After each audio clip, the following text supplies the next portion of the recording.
এই ভিডিওতে আমরা রায়মার্টিন প্রশ্নবিচিত্রা 2024 নবম শ্রেণীর বাংলা বিষয়ের যে তোমাদের দ্বিতীয় ইউনিট টেস্টের জন্য 10 নম্বর স্কুল রয়েছে 32 নম্বর পেজে মাথাভাঙ্গা হাই স্কুল এইচএস। তো এই প্রশ্নপত্রের এমসিকিউ এবং এসিকিউ অর্থাৎ একের এবং দুইয়ের দাগের প্রশ্নের উত্তর নিয়ে আজকের এই ভিডিওতে আলোচনা করব। তো চলো ভিডিও শুরু করা যাক। একের দাগের প্রশ্ন বলছে সঠিক উত্তরটি নির্বাচন করো। একের এক, সারা রাত তারাই তারাই এঁকে রাখে স্বপ্ন, অপশন নাম্বার খ। একের দাগের দুই, রামকৃষ্ণ সংঘের মাদার নামে খ্যাত ছিলেন উত্তর হবে মিসেস বুল, অপশন নাম্বার খ। একের দাগের তিন, বড় ঘরের মেয়ে বলে রাধারানী একটু, সঠিক উত্তর হবে অক্ষর পরিচয় ছিল, অপশন নাম্বার ঘ। একের দাগের চার, দেরাজ খুলে দেখি শঙ্কু দেরাজ খুলে দেখলো, উত্তর হয় পাসপোর্টটা রয়ে গেছে, অপশন নাম্বার ক। নেক্সট প্রশ্ন বলছে একের দাগের পাঁচ, বলছে প্লেন কোন শ্রেণী শব্দ, বিদেশি।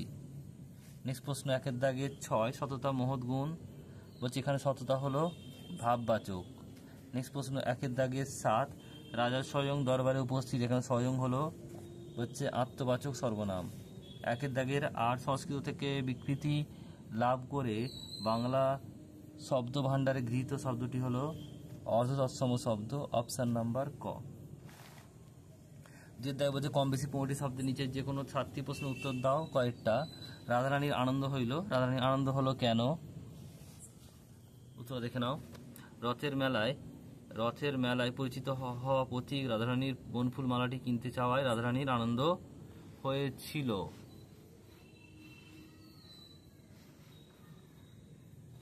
নেক্সট প্রশ্ন পরেরটা বলছে এখনো সেই ফুল দুলছে, এখনো শব্দ প্রয়োগের কারণ কি। নগর সভ্যতার অভিজাতে গ্রাম বাংলার যে প্রকৃতি সৌন্দর্য তা হারিয়ে যায়নি, তা এখনো গ্রাম বাংলার সম্পদ হয়েই আছে, এই অর্থে চিরকালের প্রতীক হিসাবে এখনো শব্দটি কবি ব্যবহার করেছেন। নেক্সট প্রশ্ন হচ্ছে দুইয়ের দাগে তিনেরটা, হিন্দি উপস্থিত সেই চেষ্টাটা করেছে, বলছে কোন চেষ্টার কথা বলা হয়েছে, লিখবে আরবি ফার্সি ও ইংরেজি শব্দকে হিন্দি সাহিত্যের প্রবেশ বন্ধ করায় বিষয়ে হিন্দি সাহিত্যিকদের চেষ্টার কথা বলা হয়েছে। নেক্সট প্রশ্ন বলছে পরেরটা দুইয়ের দাগের চারেরটা, পরের দিন কাগজে বেরুলো, কাগজে কি বেরুলো, বলছে সিজমোগ্রাফ যন্ত্রে সত্যি নাকি একটা মৃদু কম্পন ধরা পড়েছে।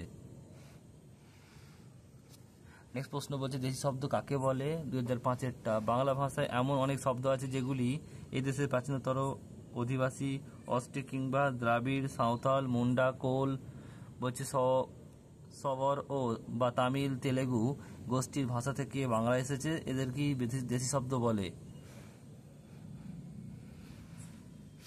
নেক্সট প্রশ্ন বলছে পূরণবাচক বিশেষণ কাকে বলে, যে বিশেষণ পদের সাহায্যে বিশেষ্য পদের পর্যায় ক্রমিক অবস্থান বা ক্রম বোঝানো হয় তাকে পূরণবাচক বিশেষণ বলা হয়। দুয়ের দাগে সাতেরটা, কোনটি কোন শ্রেণী শব্দ, চিনি আর হচ্ছে প্রস্তর। চিনি হচ্ছে চীনা শব্দ আর প্রস্তর সংস্কৃত শব্দ। বলছে হিমসাগর আম, এটি কোন শ্রেণীর বিশেষ্য পদ, এটা হবে সংজ্ঞাবাচক বিশেষ্য পদ।